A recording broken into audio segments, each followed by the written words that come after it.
Dans cet exercice, on s'intéresse au couple du dioxyde de carbone. Le dioxyde de carbone gazeux, lorsqu'il se dissout dans l'eau, se combine avec une molécule d'eau pour former une molécule d'acide carbonique H2CO3.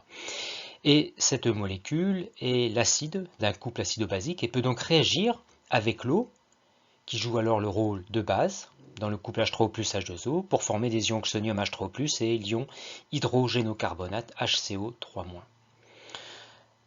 On doit justifier dans une troisième question qu'une eau distillée voit son pH diminuer lorsqu'elle est laissée à l'air libre. Reprenons le raisonnement. Lorsque cette eau est laissée à l'air libre, il y a dissolution de dioxyde de carbone dans l'eau et donc augmentation de la concentration d'acide carbonique.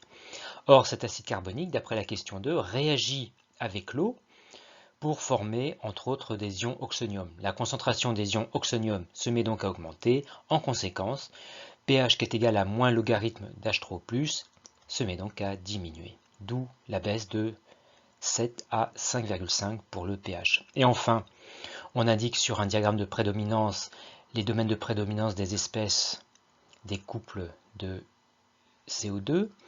Pour un pH inférieur à pK1, qui vaut ici 4,2, c'est la forme acide du couple qui prédomine, c'est-à-dire H2CO3. Et pour un pH supérieur à 4,2, c'est la forme basique, c'est-à-dire HCO3-. Or, HCO3- est une espèce amphotère dans le deuxième couple qui est ici, et HCO3- prédomine pour un pH inférieur à 10,3. On indique donc le deuxième pKa sur le même diagramme de prédominance, et pour un pH supérieur à 10,3, c'est cette fois-ci l'ion carbonate qui prédomine.